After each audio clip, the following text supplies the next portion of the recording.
अगर तेरे को ध्यान है मैं डिटेल में करा रखूंगा। तुम लोग विधि तुम्हें ध्यान है कि ग्राफ डिटेल में हो चुके सारे काइनेटिक्स के अंदर, ध्यान है ना पूरा ये? मैं हल्का सा बस रिकॉल कर रहा हूँ उसको, अदरवाइज ये डिटेल में हो चुका क्लास के अंदर पहले। तुम लोग 11th में किसी ने अटेंड नहीं करा उसको? काइनेटिक्स जब कराया था मैंने, वो जो ग्राफ बनाए थे मैंने, बहुत सारे ग्राफ किए थे मैंने, A gives B, B gives C, जो मैं भी लिया था डिफरेंशियल इक्वेशन भी तूने बनाए थे, मेरे को ध्यान आ रहा है। चलो नोट करना एक बार।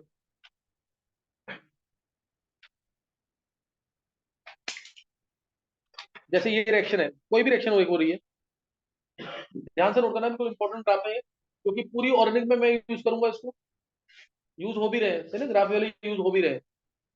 जैसे कोई भी रिएक्शन है, रिएक्टेंट के प्रोडक्ट, से इट इज एक्सोथर्मिक, से इट इज एक्सोथर्मिक, रिएक्शन है एक्सोथर्मिक, हीट रिलीज हो रही है। तुम एक चीज सोचो, रिएक्शन कोई भी होता, अगर कोई भी केमिकल रिएक्शन है, उसको स्टार्टिंग में एनर्जी देनी पड़ती है कि वो अपने आप ही हो जाती है? कोई भी केमिकल रिएक्शन होगी उसको स्टार्टिंग में हमेशा एनर्जी देनी पड़ेगी। एक बहुत सिंपल सा एग्जांपल, अगर वुड को बर्न करना है या कोल को बर्न करना है, तो वो स्टार्टिंग में उसको उसकी एक्टिवेशन एनर्जी देते हो ना, पहले उसको, है ना, हीट करेंगे उसको, कैंडल लेके आएंगे पास या कुछ भी लेके आएंगे, तो उसको उससे उसको उसकी एक्टिवेशन एनर्जी मिलेगी, तब जाके प्रोडक्ट्स मिलेंगे, सी से CO2 बनेगा, समझ गए कि नहीं?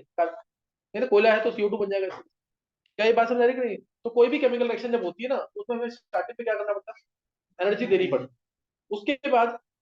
उसके बाद उसको अपनी ही हीट एनर्जी से एक्टिवेशन एनर्जी मिलती रहेगी और रिएक्शन कंटिन्यू रहेगी। एक बार तुमने कोयले को जला दिया तो जलता रहता, खत्म तो नहीं होता ना, वो फ्लेम रुक तो नहीं जाती, वो जलता रहता है ना कंटिन्यूअसली। किस वजह से? क्योंकि अपने ही हीट से उसको क्या मिलती रहती है, एनर्जी मिलती रहती है, और वो कंटिन्यूअसली बर्न करता रहता है।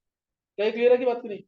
तो इसलिए मान लो अगर यहाँ रिएक्टेंट्स है, यहाँ प्रोडक्ट है, तो तुम्हें इसको देख के पहले बताओ, यहाँ रिएक्टेंट है यहाँ प्रोडक्ट है, इसको देख के बताओ पहले कि वाई एक्सिस पे क्या आएगा, यहाँ रिएक्टेंट की एनर्जी है, ये रिएक्टेंट की एनर्जी, ये प्रोडक्ट की एनर्जी, ये प्रोडक्ट की एनर्जी। तो तुम ये ER और ये EP, ये है ER, ये है EP। अब इसको देख के बताओ कि वाई एक्सिस पे क्या आएगा, एक्स एक्सिस पे क्या, 11th वाले से वाई एक्सिस पे क्या आएगा और एक्स एक्सिस पे क्या आएगा। देखो तेरा ध्यान स्क्रीन को होना चाहिए ढंग से, बस वाई एक्सिस पे क्या आएगा और एक्स एक्सिस पे क्या आएगा। वाई पे दिख रहा है ना, एनर्जी है, और एनर्जी कौन सी होती है यहाँ पे, ये मैंने एक्सप्लेन किया, किसी को याद है क्या? यहाँ पे हमेशा पोटेंशियल एनर्जी ही क्यों आती है किसी भी रिएक्शन के अंदर,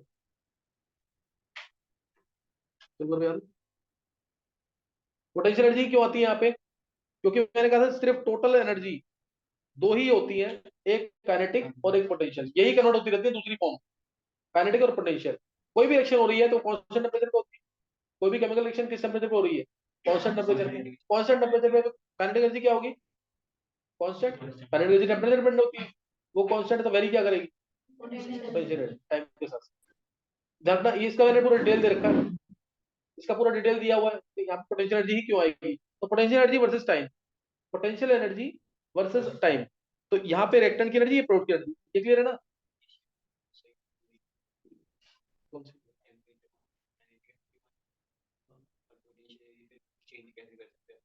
टोटल एनर्जी तो कांस्टेंट है ना, टोटल एनर्जी जो है दोनों का सम है, काइनेटिक और पोटेंशियल। अब इसमें एक तुमने कांस्टेंट टेम्परेचर रिएक्शन की, तो काइनेटिक की कोई कांस्टेंट वेरी तो प्रेशर हो रही है, तो क्या वेरी करेगी, रिएक्टेंट फ्लो के साथ। तो तो मुझे पूरी थ्योरी था ना, मुझे मैंने एक्सप्लेन किया, तो उसको पूरा याद कर, तो फिर उसको डिटेल दे रखी है।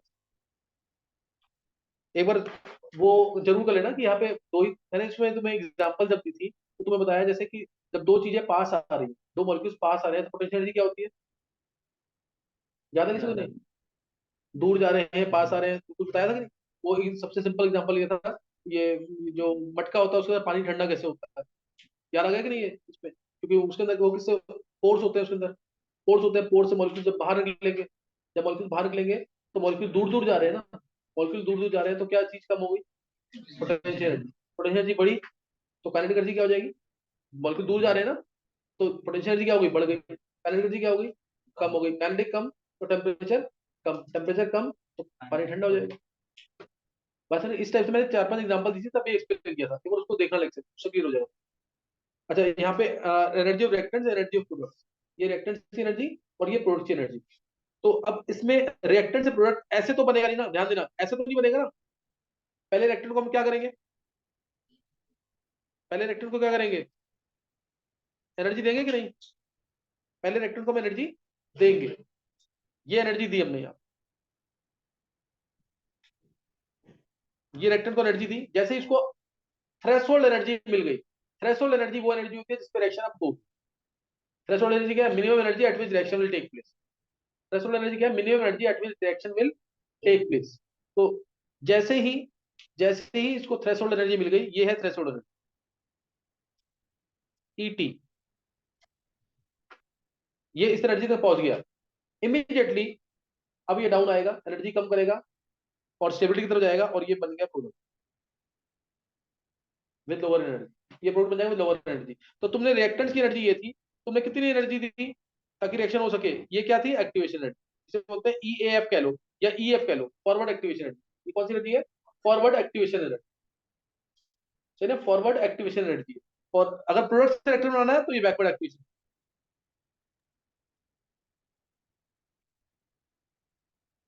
Forward activation energy, backward activation. और दो delta H EP minus ER याद है कि नहीं, थर्मो में पढ़ा है अभी। प्रोडक्ट की एनर्जी माइनस रिएक्टेंट्स की, तो ये वाली टर्म क्या होगी, ये क्या होगा, delta H EP minus ER. क्या क्लियर हो गया ग्राफ? और अब डेल्टा इधर नेगेटिव आएगा पॉजिटिव आएगा, डेल्टा क्या आएगा, पॉजिटिव की नेगेटिव? देखो ई आर मान लो है 30, ईपी है 10, और ईटी है, ईटी ऊपर देखा ईटी, वो है 100, ईटी है 100। अब तुम मुझे बताओ एक्टिवेशन एनर्जी कितनी है फॉरवर्ड की, 100 माइनस 30 करोगे कि नहीं, 70 आ जाएगी नहीं फॉरवर्ड की। बैकवर्ड की एक्टिवेशन एनर्जी कितनी है, 90, 100 माइनस 10 करेंगे तो 90 आ जाएगा। और डेल्टा एच कितना है, 10 माइनस 30, माइनस 20 आ रहा है कि नहीं, तो एक्सेलरेशन भी कोई एंडोथर्मिक, नेगेटिव आ गया ना डेल्टा एच, नेगेटिव का मतलब क्या है, एक्सोथर्मिक। हीट क्या होगी, रिलीज। रिएक्शन क्या है, एक्सोथर्मिक। क्या क्लियर हो गया कि नहीं है? तो ग्राफ याद आ गया सारे के नहीं? इसकी बहुत डिटेल में लिखा, इसमें से ये रिएक्शन एक स्टेप में हो रही है, दो स्टेप में हो रही है, तीन स्टेप में हो रही है, या मल्टी स्टेप में हो रही है ये रिएक्शन? नहीं आता किसी को। बोल कृष्ण, ये एक ही स्टेप में हो रही है रिएक्शन, इसमें कोई इंटरमीडिएट नहीं है। सिर्फ इसमें क्या आएगी ऊपर, ये यहाँ पे ट्रांजिशन स्टेट आएगी, थ्रेशोल्ड एनर्जी भी आएगी ट्रांजिशन से। जब अगर मल्टीपल स्टेप में हो रही होती तो ग्राफ ऐसे बनता है इसका, ये ऐसे, फिर ये ऐसे, ऐसे कर, यहाँ रिएक्टेंट, यहाँ प्रोडक्ट, और यहाँ पे क्या आएगा, इंटरमीडिएट। और ये कौन सी है, ट्रांजिशन स्टेट एक, ये ट्रांजिशन स्टेट दूसरी। याद आ गया कि नहीं है? ये क्या थी, ट्रांजिशन स्टेट। याद आ गया कि नहीं है? अगर 10 ट्रांजिशन स्टेट है तो कितने इंटरमीडिएट हुए, 5। दो में एक है तो 10 में 5, यही ना? कितने होंगे, 9 होंगे ट्रांजिशन, 9 इंटरमीडिएट होंगे। ये देखो ना इधर ऐसे,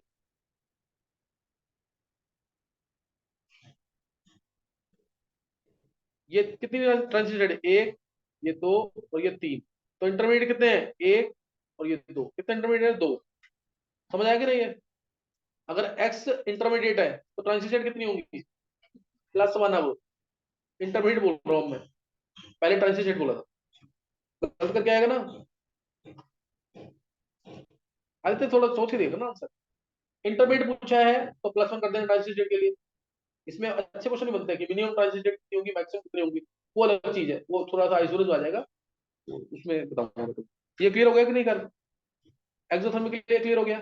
अब जैसे ही हम कैटलिस्ट डालते हैं, कैटलिस्ट क्या करता है, जैसे ही हम कैटलिस्ट डालते हैं एक्टिवेशन एनर्जी को कम कर देगा, ये एक्टिवेशन एनर्जी कम कर देगा। पहले यहाँ तुम्हें एक्टिवेशन एनर्जी देनी पड़ती थी 70, अब मान लो ये कम कर दिया इसने और ये वैल्यू आ गई इससे 80 आ गई सपोज, तो अब कितनी देनी पड़ेगी, 50 देनी पड़ेगी कि नहीं? कम हो गई ना, फॉरवर्ड की एक्टिवेशन भी कम हो गई, बैकवर्ड भी कम हो गई। क्या डेल्टा एच में कोई फर्क पड़ रहा है, डेल्टा एच में कोई फर्क नहीं पड़ रहा, डेल्टा सेम है, 10 ये 30 है, -20 है। समझ आ गया कर कि नहीं? मैंने आगे ये वाले कर्व जो है दिया, तुम थे क्लास में उसमें, तो करंट कराया थे, याद नहीं है? अतुल्य तेरे को याद है? इसके बहुत सारे बनवाए थे मैंने कर्व। चलो कुछ अब ये था एक्सोथर्मिक रिएक्शन के लिए, और ऐसे ही एंडोथर्मिक रिएक्शन के लिए।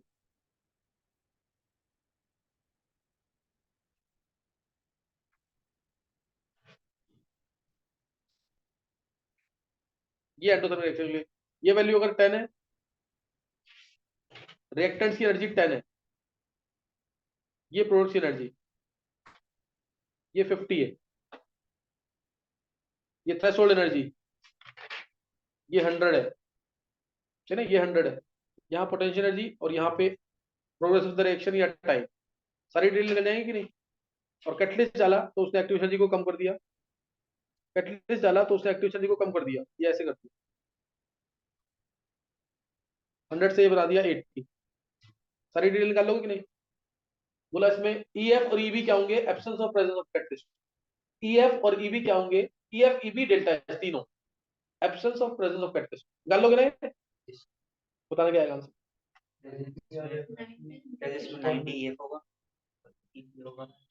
बिल्कुल सही और है। प्लस एक्स होगा 40 तो डेल्टा डेल्टा एच 40 आएगा, हाँ, और माइनस उसमें आएगा 70 ईएफ हो जाएगा, और 80 है तो 30 हो जाएगा, वो और सेम 40 रहेगा, आएगा, वो सेम रहेगा। वो सेम रहेगा। समझ आ गया कि नहीं। और ग्राफ एंडोथर्मिक है एक्सोथर्मिक के लिए। तो कैटलिस्ट क्या कर रहा है, एक्टिव एनर्जी को लोअर कर रहा है, फॉरवर्ड एक्शन की स्पीड को और बैकवर्ड एक्शन की स्पीड को सेम अमाउंट से बढ़ा रहा है।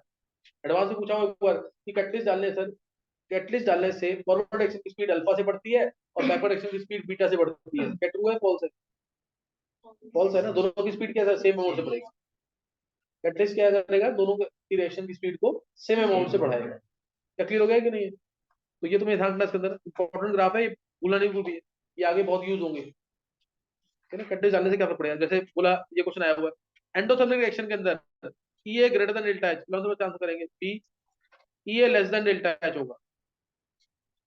ई ए इक्वल टू, ई ए मतलब फॉरवर्ड एक्टिवेशन की बात करूं, कुछ मेंशन नहीं किया तो क्या लोगे forward, E a equal to delta H होगा, और डी लिखा डेटा इनसफिशिएंट। एंडोथर्मिक रिएक्शन में क्या ट्रू है,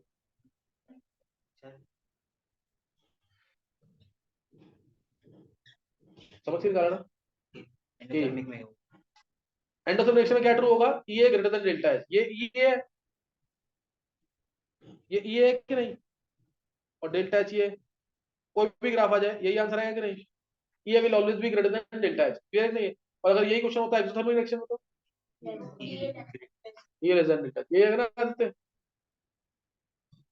यही आना चाहिए, तो बोल कर क्या लेस देन, ये ग्रेटर ना एक्सोथर्मिक में डेल्टा नेगेटिव हो जाएगा, डेल्टा नेगेटिव होने से ये आ गया। ये तो ये देखो एक मिनट लियो, ये रिएक्शन लिया अगर मैंने, ये है ई ए, ये है डेल्टा एच, अभी बड़ा है ना थोड़ा सा, ये रिएक्शन ली, ये है ई ए, ये डेल्टा एच, अभी भी बड़ा है डेल्टा एच, ये रिएक्शन ली, अब क्या है, अब क्या हो गया, ये बड़ा हो गया कि नहीं, तो क्या बोलेंगे इसमें, अनप्रिडिक्टेबल, डेटा इनसफिशिएंट, नेगेटिव आएगा। आने दे नेगेटिव वैल्यू मैग्नीट्यूड से। क्या ये बात समझ आ गई कि नहीं है। ये ग्रेटर देन डेल्टा एच होगा, लेस देन डेल्टा एच होगा, पूछते हैं तो एग्जाम में क्या आएगा, ग्राफ पे डिपेंड करेगा, यानी डेटा इनसफिशिएंट, ग्राफ दिया होना चाहिए। क्या ये बात समझ आ गई कि नहीं है? तो इसमें डेटा इनसफिशिएंट आ जाएगा। एंडोथर्मिक का पूछा हुआ है पेपर में, है ना, एंडोथर्मिक का पूछा हुआ है, क्लियर हो गया ग्राफ की नहीं वाले। कैटलिस्ट क्या काम कर रहा है, समझ आ गया कि नहीं। कैटलिस्ट क्या कर रहा है, हाँ एक्टिवेशन एनर्जी को कम कर रहा है।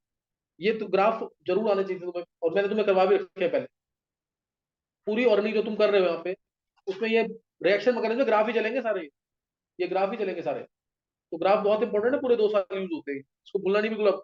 एक्सोथर्मिक का ग्राफ और एंडोथर्मिक का ग्राफ पहचान लोगे ना, एक्सोथर्मिक कौन सा है, एंडोथर्मिक कौन सा है। जब मैंने पहले कराया था, तुम्हें इंटरमीडिएट वाले बहुत सारे क्वेश्चन भी कराए हुए उससे, अभी बस बेसिक दे दिया है, ये तो जरूर आना चाहिए था। सही है। अभी भी एंडोथर्मिक रिएक्शन कितने स्टेप पे हो रही है, एक स्टेप में, 2 स्टेप में, 3 स्टेप में, मल्टी स्टेप में, एक स्टेप में, क्योंकि इसमें सिर्फ ट्रांजिशन स्टेट आ रही है, इसमें सिर्फ क्या आ रही है, ट्रांजिशन स्टेट। अगर मैं ग्राफ दे देता इस टाइप से कुछ,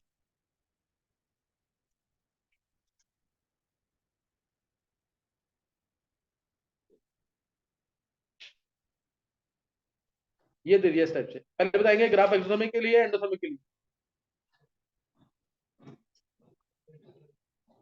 एक्सोथर्मिक के लिए ये रिएक्टेंट की एनर्जी है, और ये किसकी एनर्जी है, प्रोडक्ट की। तो दिख रहा है ना तुम्हें किसके लिए, ये ईपी, ये ईआर किसके लिए, डेल्टा एच क्या आएगा नेगेटिव, तो एक्सोथर्मिक के लिए हो गया। कितने इंटरमीडिएट है इसके अंदर, 1 2 3 4 कितनी ट्रांजिशन स्टेट है? समझ आ गया कि नहीं? 5 क्या है ट्रांजिशन स्टेट। ट्रांजिशन स्टेट किसको रिजेंबल करती है? ये हेमंड्स पोस्टुलेट में बताया हुआ और में लास्ट ईयर। ट्रांजिशन स्टेट किसको रिजेंबल करेगी? जैसे ये ट्रांजिशन स्टेट है TS1, ये किसको रिजेंबल करेगी? इसको। इसको इसके पास है ना एनर्जी में। ये वाली ट्रांजिशन TS2, ट्रांजिशन स्टेट 2 किसको रिजेंबल करेगी? इसी को करेगी कि नहीं? ट्रांजिशन स्टेट 3 किसको रिजेंबल कर रही है? इसको। समझ आ रहा है कि नहीं? जिसके क्लोज एनर्जी, जिसके क्लोज एनर्जी में उसको उसकी प्रॉपर्टीज को रिजेंबल करेगी। मोस्ट ऑफ द प्रॉपर्टीज उसी को रिजेंबल करेगी। क्या समझ आ गया कि नहीं? नेक्स्ट क्या बता दिया यहाँ तक? अभी ग्राफ्स क्लियर हो गए आपके ना? ग्राफ्स क्लियर हो गया। हम नेक्स्ट एक बार चलो हेनरीज लॉ भी बता दो। हेनरीज लॉ ये ग्राफ ध्यान रखना जरूर। ग्राफ आगे बहुत यूज हो रहे हैं। ऑलरेडी तुम लोग सब कर ही रहे हो। ऑलरेडी में बहुत ग्राफ यूज होंगे, इसको रिवाइज कर लेना ढंग से, ठीक है? हेनरीज लॉ मैं जल्दी से बता रहा हूँ तुम्हें, डिटेल इसकी 12th क्लास में। हेनरीज लॉ, गैस को डिजोल्व किया वाटर के अंदर, जैसे सोडा वाटर होता है, इरिटेड ड्रिंक्स होती है, कोल्ड ड्रिंक्स होती है, गैस डिजोल्व होती है कि नहीं वाटर के अंदर? कितनी गैस डिजोल्व, मतलब गैस ज्यादा डिजोल्व होगी कम डिजोल्व होगी, किस पर डिपेंड करेगा? ऊपर से हमने कितना दबा रखा है इसको, कितना प्रेशर लगा, जितना ज्यादा प्रेशर अप्लाई करेंगे ऊपर से, गैस उतनी पानी के अंदर जाएगी, ये पता है ना? तो mass of gas dissolve in given amount of solvent is directly proportional to pressure applied above the solvent. ये बिल्कुल सिंपल वाला हेनरीज लॉ है। Mass of gas dissolve is directly proportional to pressure applied above the solvent. मान लिया मैंने 2 ग्राम gas dissolve हुई है 10 बार pressure पे, 2 ग्राम गैस डिजोल्व हुई है 10 बार प्रेशर पे, तो 40 बार प्रेशर कर दिया तो कितनी गैस डिजोल्व होगी? 8 ग्राम। फॉर्मूला बन गया ना, M1/P2 P1/P2। नहीं समझ आया? समझ आ गया कि नहीं? जितना प्रेशर अप्लाई करोगे उतना गैस जाएगी। समझ आएगा कि नहीं? तो ये याद रखना जरूर। समझ आ गया कि नहीं? जब भी मास से रिलेटेड होगा डायरेक्ट फॉर्मूला अप्लाई करो। अदरवाइज हेनरीज लॉ का फॉर्मूला क्या होता है? P a proportional to x से करके आए, K इंटू एक्स से। ये इसका मेजर फॉर्मूला है। मोल फ्रैक्शन के टर्म्स में डिफाइन करते हैं, K इंटू एक्स। ए क्या है? ए क्या गैस है? ए क्या है? गैस। ए क्या है? गैस। और के क्या है? Henrys constant of that gas. और एक्स से क्या है? Mole fraction of that gas being dissolved. Mole fraction of the gas being dissolved. क्या क्लियर हो गई बात कि नहीं? ये हेनरीज लॉ चल वाला है। लेकिन कभी भी मास से रिलेटेड आ गया तो कौन सा फॉर्मूला अप्लाई करोगे? M1/M2 P1/P2। के की यूनिट्स क्या है हेनरीज लॉ की? के हेनरीज कांस्टेंट की यूनिट्स क्या है इसी क्वेश्चन में? बार है कि नहीं? बार है कि नहीं? और यहाँ पे जब M/KH/P लिखेंगे, इधर हेनरीज कांस्टेंट की क्या यूनिट्स है? बार इनवर्स है ना, बार इनवर्स। तो यूनिट्स क्या है? बार इनवर्स। अब ग्राम पर बार। क्लियर हो गया कि नहीं है?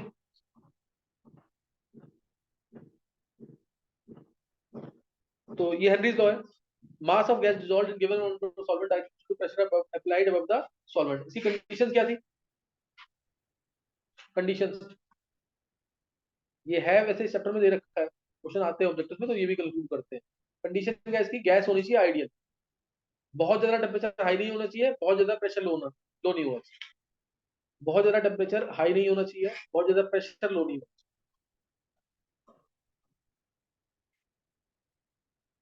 गैस शुड बी आइडियल लिख देना। और दूसरा क्या है? Gas should not undergo compound formation, कोई केमिकल रिएक्शन नहीं होनी चाहिए गैस। गैस शुड, जैसे अमोनिया गैस के लिए बोलेगा वैलिड नहीं, क्योंकि अमोनिया जब पानी के अंदर डालेंगे तो NH4 OH बनता है, ये टूट जाता है NH4 plus plus OH ions में, NH4 plus plus OH ions. Now it is no more a gas, इसलिए अमोनिया गैस के लिए वैलिड नहीं होगा। ठीक है, अमोनिया गैस के लिए वैलिड नहीं है। HCl के लिए वैलिड नहीं है। HCl को डालोगे पानी के अंदर तो आयनिक कंपाउंड की तरह बिहेव करती है, तो बन जाता है H++Cl-।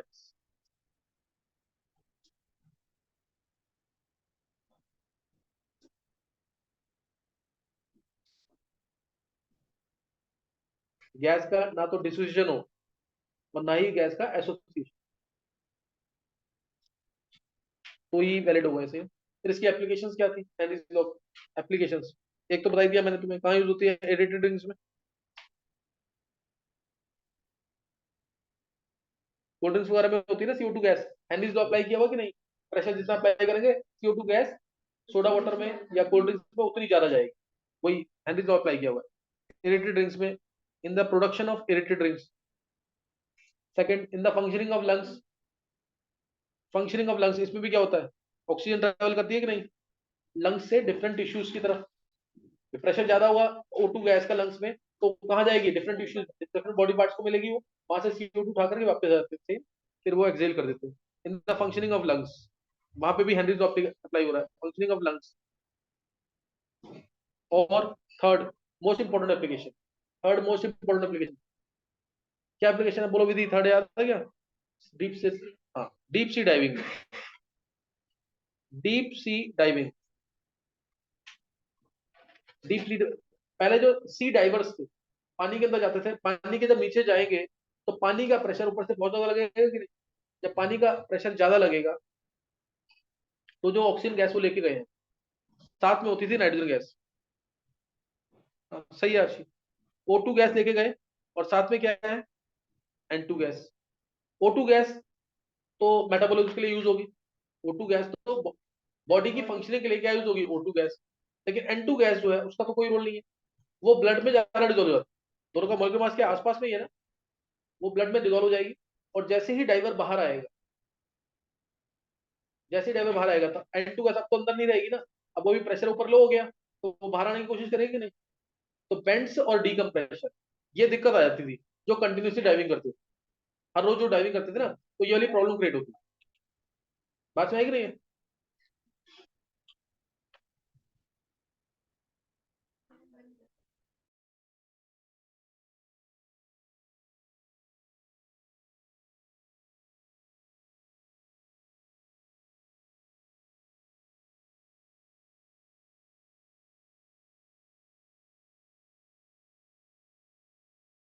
देख लेंगे, समझ गए कि नहीं?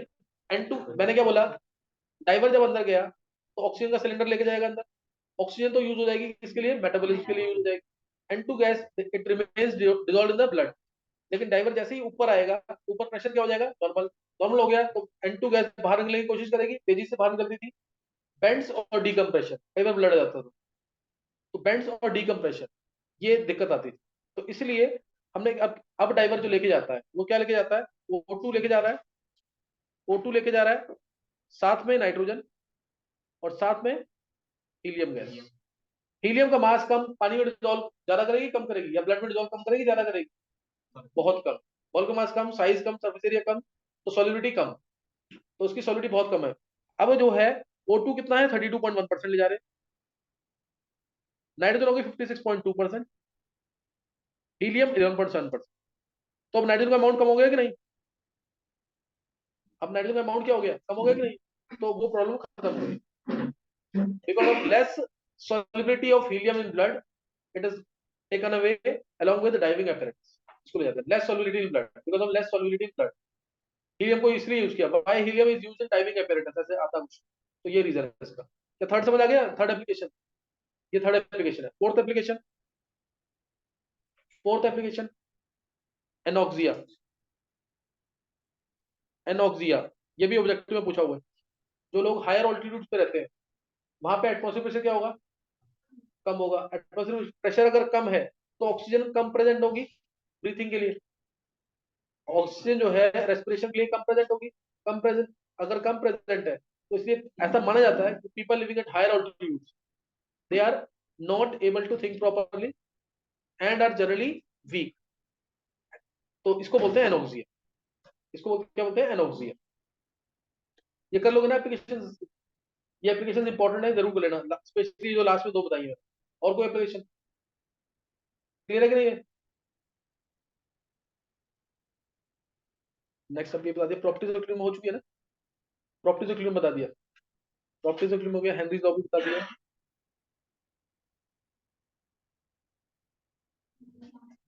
अब वो चैप्टर स्टार्ट करना, उससे पहले कुछ नहीं हो रहा, law of mass action, law of mass action, यहां से चैप्टर की स्टार्टिंग है, फॉर्मूले आना स्टार्ट हो जाएंगे अब यहाँ से, लॉ ऑफ केमिकल इक्विलिब्रियम से फॉर्मूले आना स्टार्ट हो जाएंगे।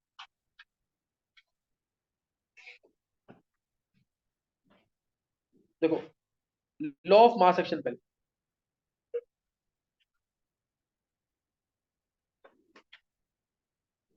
है ना। यहाँ से अब फॉर्मूले आना स्टार्ट हो जाएंगे। Law of mass action, law of mass action क्या, ये तो मैंने बता दिया, रिएक्टेंट का कंसंट्रेशन जितना ज्यादा होगा, रिएक्शन का रेट क्या होगा उतना फास्ट, रिएक्शन की स्पीड क्या होगी उतनी ज्यादा होगी। जैसे एग्जांपल लिया ना, रोड पे व्हीकल ज्यादा तो एक्सीडेंट होने के चांसेस ज्यादा, रोड पे व्हीकल ज्यादा, व्हीकल का कंसंट्रेशन ज्यादा, तो रिएक्शन होने के चांसेस ज्यादा, वही चीज है। तो कोई भी रिएक्शन है, ए गिव्स प्रोडक्ट या A plus B B gives product, तो रेट क्या होगा, वो डायरेक्टली प्रोपोर्शनल होगा कंसंट्रेशन ऑफ ए। रेट क्या होगा, डायरेक्टली प्रोपोर्शनल होगा कंसंट्रेशन ऑफ ए के, और कंसंट्रेशन को डिनोट करेंगे बड़े ब्रैकेट से, कंसंट्रेशन को या एक्टिव मास,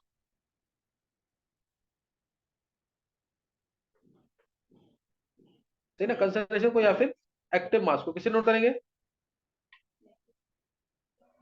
बड़े वाले ब्रैकेट से नोट करेंगे। और एक्टिव मास को और मोलर कंसंट्रेशन होते सेम नहीं है दोनों, लेकिन दोनों को सेम माना गया आईआईटी की तरफ से, तो दोनों को सेम मानना है। एक्टिव मास या मोलर कंसंट्रेशन को सेम मानना, एक्टिव मास यानी मोलरिटी, यही मानना।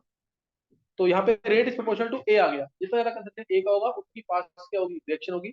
और एक्टिव मास, यहाँ से एक इंपॉर्टेंट लाइन नोट करेंगे, active mass of pure solids and pure liquids is taken to be unity.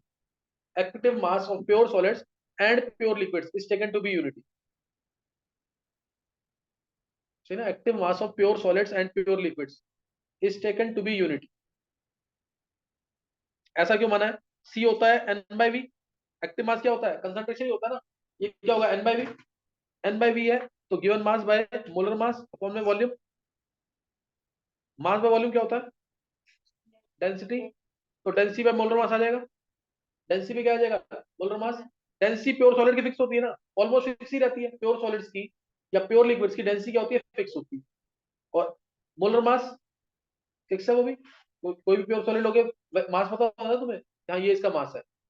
तो इसलिए जब डेंसिटी भी फिक्स है, मोलर मास भी फिक्स है, तो एक्टिव मास प्योर सॉलिड या प्योर लिक्विड्स का हमने वन माना।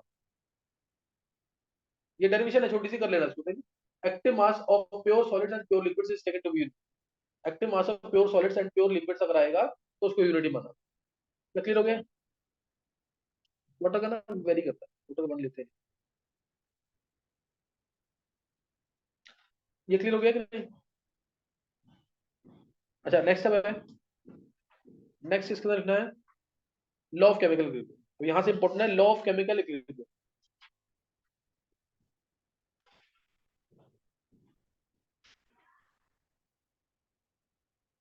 रिएक्शन हुई A plus B gives C plus B, equilibrium का साइन दिखाना। रिएक्शन हुई A plus B gives C plus B, और मानना है इसको गैसियस रिएक्शन। कैसी रिएक्शन है, gaseous, pure solid pure liquid नहीं मानना, ठीक है, गैसियस रिएक्शन माना, A plus B gives C plus B. तो rate at which A reacts, rate at which A reacts किसके प्रोपोर्शनल होगा, rate at which A reacts concentration of A के proportional होगा कि नहीं, rate at which A reacts will be proportional to concentration of A. Rate at which B reacts, वो भी proportional होगा concentration of B के, सही ना, जिस स्पीड से बी रिएक्ट कर रहा है डिपेंड करेगा उसका कितना concentration. Rate at which A and B react together, वो फॉरवर्ड डायरेक्शन होगी बैकवर्ड डायरेक्शन होगी, फॉरवर्ड डायरेक्शन। तो मैं इसको डायरेक्ट लिख रहा हूँ आप पे, तुम लोग चाहो तो पूरा लिख लेना, rate at which A and B react together, या rate of forward reaction, rate of forward reaction R F, ये प्रोपोर्शनल होगा ए इंटू बी के, आर एफ से नोट करेंगे इसको, नहीं किससे नोट करेंगे, आर एफ से। क्या क्लियर है ये, rate of forward reaction.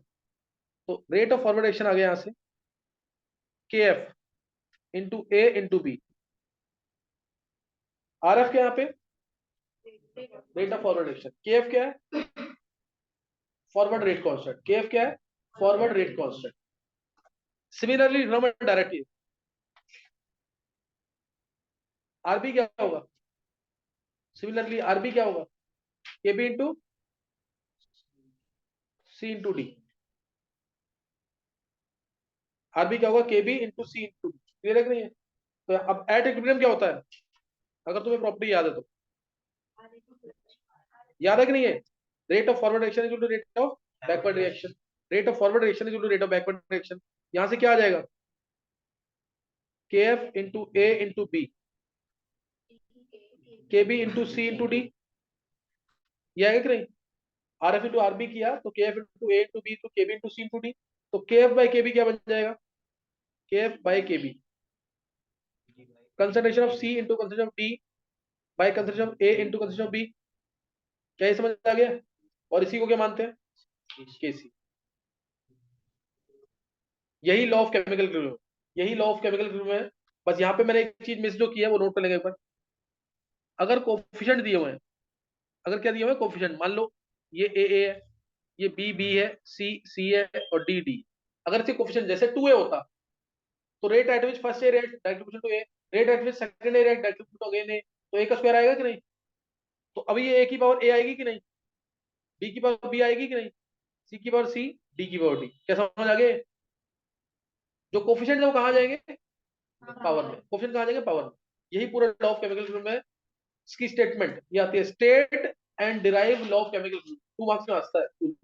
State and derive law of chemical equilibrium, state and derive law of chemical equilibrium, क्या बोलेंगे, state and drive law of drive तो मैंने कर दिया, ड्राइव कर दिया। स्टेटमेंट क्या होगी इसकी, इट इज रेशियो ऑफ, एक सिंपल सी statement, ratio of forward rate constant to backward rate constant, it is ratio of forward rate constant to backward rate constant, it is ratio of forward rate constant to backward rate constant. क्या clear है ये पहली statement. और दूसरी statement ज्यादा important, कई बार होता है कि टीचर इस पे पूरा मार्क्स ना दे। दूसरी स्टेटमेंट क्या होगी, it is ratio of concentration of products to concentration of product of reactants, it is ratio of product of concentration of products. मतलब समझ आया कि नहीं, it is ratio of product of concentration of products to product of concentration of reactants, raise to the power equal to its coefficient, raise to the power equal to their coefficient. क्या पूरी statement समझ आ गई कि नहीं? Product किसका हो रहा है, प्रोडक्ट्स का कंसंट्रेशन जो है, नीचे प्रोडक्ट किसका हो रहा है, प्रोडक्ट किसका हो रहा है, कंसंट्रेशन ऑफ रिएक्टेंट्स का, और रेस किसके कर रहे हैं, कोफिशिएंट के। It is ratio of product of concentration of products to concentration product of concentration of reactants, raise to the power equal to their coefficient, raise to the power equal to their coefficient. क्या clear है ये? तो statement दोनों पता होनी चाहिए। ये था लॉ ऑफ केमिकल इक्विलिब्रियम, चलिए ये लॉ ऑफ केमिकल इक्विलिब्रियम है। अब इसका रिप्रेजेंटेशन देखेंगे। इसका रिप्रेजेंटेशन, मान लो एक रिएक्शन लिखी मैंने N2 + 3H2 के 2 ये कोई गैसियस रिएक्शन है, ये कोई गैसियस रिएक्शन है, ये लिखा मैंने। इसमें एक होता है केसी, जो मैंने पीछे लिखा केसी था, वो इन टर्म्स ऑफ क्या था, कंसंट्रेशन। केसी बोला in terms of concentration, KP बोलेंगे तो in terms of pressure, in terms of partial pressure, और केएक्स बोलेंगे तो in terms of mole fraction. तो केसी क्या होगा, केसी क्या होगा, कंसंट्रेशन ऑफ NH3 का square by concentration of N2 into concentration of H2 का क्यूब। क्या समझ आ गया? ऐसे ही केपी क्या होगा, पार्शियल प्रेशर ऑफ NH3 का square by partial pressure of N2 into partial pressure of H2 का क्यूब। कितना आ गया? केएक्स क्या होगा, ये है equilibrium constant in terms of mole fraction. तो ये कम यूज होगा थोड़ा, लेकिन पूछते हैं पेपर के अंदर तो पता होना चाहिए। तो अगर केएक्स लिखना है तो क्या आएगा, मोल फ्रैक्शन ऑफ NH3 का square by mole fraction of N2 into mole fraction of H2 का क्यूब। समझ आएगा कि नहीं, समझ आ गया कि नहीं है? तो ये तुम्हें पता होना चाहिए। इसके अंदर कोई भी रिएक्शन आती है इस टाइप, तो उसका तुम्हें केपी केएक्स केसी लिखना आना चाहिए। केपी केएक्स केसी, जैसे एक का लिख दिखाएंगे, मान लो दिया H2 + I2 के 2HI, gaseous reaction, gaseous reaction है इसका। लिखो जल्दी से, केपी क्या होगा, केसी क्या होगा और केएक्स क्या होगा।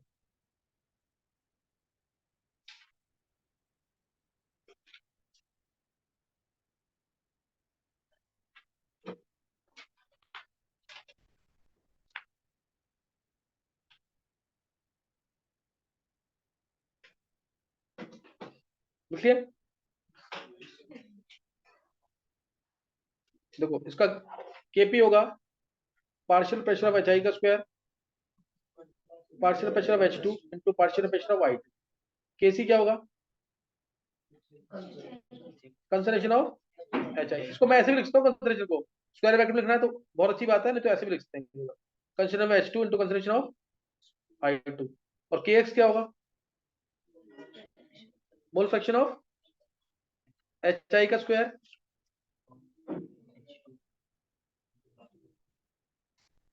क्लियर है कि नहीं है? तो ये तीनों लिखना आना चाहिए। रिलेशन, रिलेशन इसमें यदि बोलो रिलेशन केपी और केसी में क्या है, जल्दी से डेल्टा एन, ये प्रूव करना है, बहुत सिंपल, और यही पेपर में आना, ध्यान रखना जरूर। और डेल्टा यहाँ पे डेल्टा एन जी है, डेल्टा एन क्या है? डेल्टा एन जी याद है ना, जो तुमने पढ़ा था पीछे, Q P zero Q B plus delta n G R T, वही वाला डेल्टा एन। ये प्रूव करना है, मतलब पहला टेस्ट हुआ तुम्हारा केमिकल का स्कूल में या कहीं पे भी, ये डेरिवेशन आनी आनी, K P zero K C R T raised delta N, R T को ब्रैकेट में जरूर लिखना। और केपी और के एक्स में भी रिलेशन लिख देता हूँ मैं, K P zero K X total pressure delta N, delta N है K P zero K X into P raised delta N, K P zero K X into P raised delta N, K P into K C R T raised delta N. Derivation कर लोगे इसकी कि नहीं? हो जाएगी ये? कैसे करनी है इसे डेरिवेशन? वही मान लो ए ए गैस बी बी, यही लिख दिया मैंने, गैसियस रिएक्शन। तो केपी क्या होगा? Partial pressure of B raise to B, partial pressure A raise to A. K C क्या होगा? Concentration of B raise to B, concentration of A raise to A. अब टी और सी में कोई रिलेशन होगी तभी तो केपी और केसी में रिलेशन आएगी। टी और सी में क्या रिलेशन है? गैसियस रिएक्शन थी ये, पीबी जुड़ क्या होगा? सीपीआरटी। पीए क्या होगा? CART, CART वैल्यू पुट कर दो इसके अंदर। तो केपी क्या आ गया यहाँ से? CBRT raise to B, CART raise to B, ये आएगा कि नहीं? ए, ये आएगा कि नहीं? बस यहां से क्या आ गया? K P is equal to C B raise to B, C B C A raise to A, ये केसी बन जाएगा। तो क्या आ गया? K C into R T raise to B minus A, K P is to K C R T raise to delta. समझ आ गई डेरिवेशन की नहीं? ये सिंपल तरीके से डेरिवेशन दिखा सकते। रट देना स्कोर, दो दो बार लिखना है, जो भी डेरिवेशन मैंने कराई है यही तो करना है अभी तुमको, डेरिवेशन दो दो बार करनी जरूर सारी, सही है।